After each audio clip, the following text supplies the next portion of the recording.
ये कहानी है एक ऐसे रियल एस्टेट प्रोजेक्ट की जो 15 सालों से अधूरा पड़ा था, जहां हजारों लोगों के सपने फंसे हुए थे, पैसे फंसे हुए थे और उम्मीदें धीरे धीरे खत्म हो गई थी। लेकिन अब Maharashtra real estate regulatory authority यानी महारेरा का एक लैंडमार्क ऑर्डर आया है, जो सिर्फ इस प्रोजेक्ट के लिए नहीं बल्कि पूरे रियल एस्टेट सेक्टर के लिए एक स्ट्रॉन्ग मैसेज है। Welcome to title official YouTube channel. आज की इस वीडियो में हम डिटेल में समझेंगे कि क्लैन सिटी प्रोजेक्ट का केस क्या था, होम बायर्स ने कैसे फाइट लड़ी, महारेरा ने क्या ऑर्डर दिया और ये ऑर्डर फ्यूचर में बिल्डर्स और बायर्स दोनों के लिए क्या मायने रखता है। So let's start. ये पूरा मामला है नवी मुंबई के रोहिंजन एरिया के पास तालोजा में लोकेटेड क्लैन सिटी प्रोजेक्ट का। इस प्रोजेक्ट को supreme construction and developers private limited develop कर रही थी। प्रोजेक्ट का प्लानिंग ऑलमोस्ट 16 साल पहले हुआ था और कई लोगों ने 2010 के आसपास यहाँ फ्लैट्स बुक किए थे। मिडिल क्लास फैमिलीज और जॉब करने वाले लोग अपनी जिंदगी भर की कमाई लगाकर ये सोच रहे थे कि कुछ ही सालों में उन्हें भी अपना घर मिल जाएगा, लेकिन ग्राउंड रियलिटी कुछ और ही निकली। 2013 में जाकर एक्चुअली साइट पर ग्राउंड वर्क स्टार्ट हुआ। बिल्डर ने पोजीशन का डेडलाइन 2017 रखा।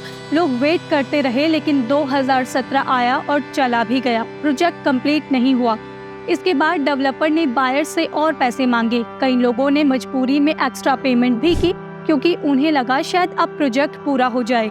फिर डेडलाइन रिवाइज करके मार्च 2024 कर दी गई, लेकिन ये डेडलाइन भी मिस हो गई। इस बीच लोग रेंट भी दे रहे थे, EMI भी भर रहे थे और मेंटल स्ट्रेस था वो अलग। इस प्रोजेक्ट का स्केल भी काफी बड़ा था। क्लैन सिटी टाउनशिप को 9 अलग अलग फेजेस में रजिस्टर किया गया था।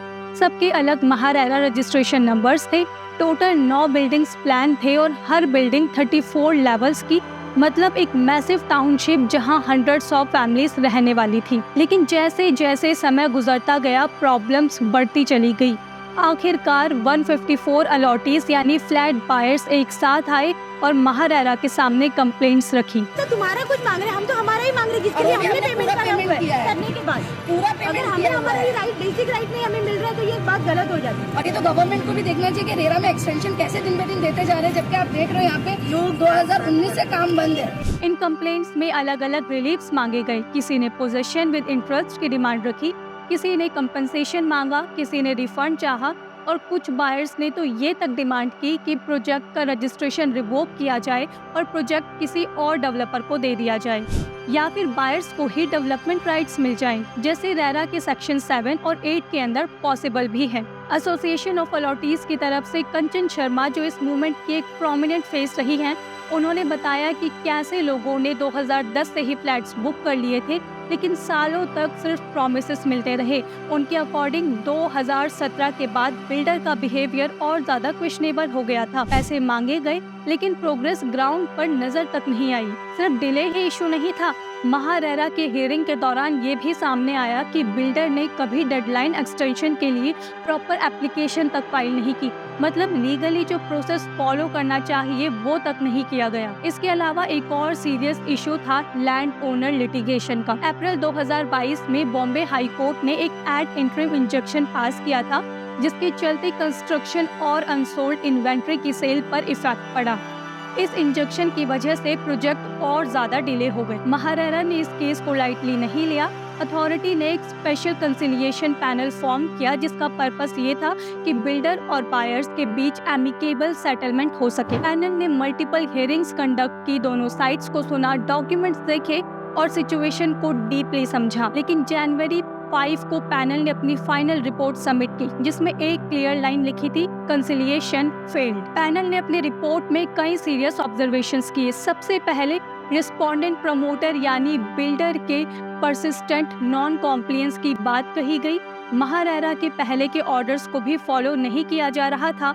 इसके अलावा एलिक डाइवर्जन ऑफ प्रोजेक्ट फंड्स का इशू था, मतलब प्रोजेक्ट के लिए जो पैसा कलेक्ट हुआ उसका यूज कहीं और भी किया गया हो सकता है। पैनल ने यह भी नोट किया कि बिल्डर के पास कोई वायबल कॉम्प्रिहेंसिव प्लान नहीं था। जो कॉस्ट एस्केलेशन डिमांड बायर से की जा रही थी वो अनवायबल और अनजस्टिफाइड लग रही थी। ट्रांसपेरेंसी की भी काफी कमी थी, खासकर फ्यूचर फेजेस अवेलेबल FSI और ओवरऑल प्लानिंग को लेकर। एक और इंटरेस्टिंग और इम्पोर्टेंट पॉइंट जो महारेरा ने नोट किया वो ये था कि प्रोजेक्ट को 2010 में MMRDA से रेंटल हाउसिंग स्कीम के अंदर सैंक्शंस मिले थे। इससे प्रोजेक्ट की लीगल कॉम्प्लेक्सिटी और ज़्यादा बढ़ जाती है क्योंकि रेंटल हाउसिंग कंपोनेंट्स के साथ स्पेसिफिक ऑब्लिगेशंस अटैच होते हैं। कंसिलिएशन पैनल ने ये भी कहा कि प्रोजेक्ट कंप्लीट करने के लिए सब्सटैंशियल फंडिंग चाहिए होगी, लेकिन अनसोल्ड इन्वेंट्री की सेल बॉम्बे हाई कोर्ट के इंजेक्शन की वजह से रोकी हुई है। ऐसे में बिल्डर्स के थ्रू प्रोजेक्ट को कंप्लीट करना प्रैक्टिकली इम्पॉसिबल लग रहा था। इसी बैकग्राउंड में पैनल ने रिकमेंड किया कि ऑथराइज्ड एसोसिएशन ऑफ एलओटीज को बॉम्बे हाई कोर्ट अप्रोच करने की परमिशन दी जाए, जहां वो court monitor sale of unsold units, escrow mechanism, land owners के राइट्स की प्रोटेक्शन, एडिशनल FSI या स्टैट्यूटरी बेनिफिट्स और MRDA के साथ रेंटल हाउसिंग कंपोनेंट्स की रिजोल्यूशन जैसे इश्यूज पर रिलीफ मांग सकें। और फिर आता है महारेरा का लैंडमार्क ऑर्डर। महारेरा ने प्रोजेक्ट को ऑफिशियली स्ट्रेस्ड प्रोजेक्ट डिक्लेयर कर दिया। सिर्फ इतना ही नहीं, अथॉरिटी ने supreme construction and developers private limited को किसी भी तरह के फ्रेश डील, मार्केटिंग, एडवर्टाइजमेंट या थर्ड पार्टी राइट्स क्रिएट करने से रिस्ट्रेन कर दिया। सबसे बड़ी और हिस्टोरिक बात ये रही कि महारेरा ने होम बायर्स के एसोसिएशन और हाउसिंग सोसाइटी को रिमाइंडर प्रोजेक्ट डेवलप करने की परमिशन दे दी है। मतलब पहली बार इतनी बड़े स्केल पर एक रेगुलेटर ने क्लियरली कहा कि अगर बिल्डर फेल हो चुका है तो बायर्स खुद अपना घर कंप्लीट करने का हक रखते हैं।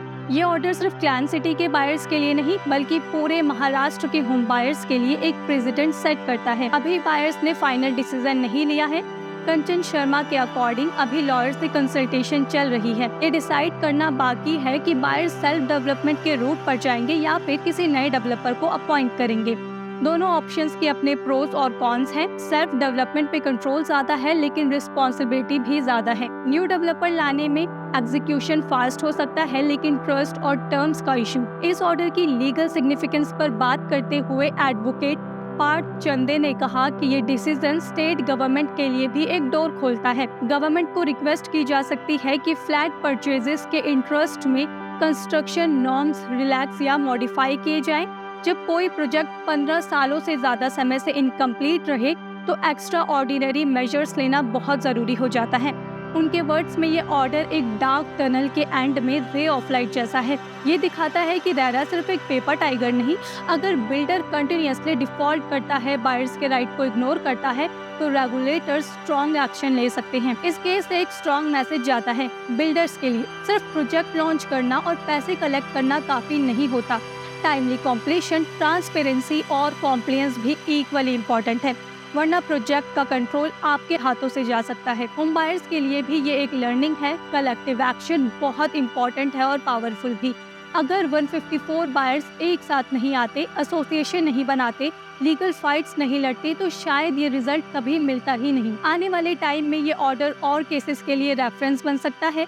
कई स्टैल्ड प्रोजेक्ट्स जहां सालों से काम अटका पड़ा है, वहां बायर्स अब ये सवाल पूछ सकते हैं कि क्या उन्हें भी डेवलपमेंट राइट्स मिल सकते हैं। एंड में ये कहानी सिर्फ एक प्रोजेक्ट की नहीं, ये कहानी है पेशेंस, स्ट्रगल और लीगल एम्पावरमेंट की, जहां लोगों ने हार नहीं मानी, सिस्टम पर भरोसा रखा और आखिरकार एक ऐसा डिसीजन मिला जो इंडियन रियल एस्टेट हिस्ट्री में याद रखा जाएगा। अगर आप भी किसी स्टैल्ड प्रोजेक्ट में फंसे हुए हैं तो ये केस आपको होप देगा। रेरा के पास पावर्स है और जब बायर्स यूनाइटेड होते हैं तो चेंज पॉसिबल है। Stay tuned with Title for more such content.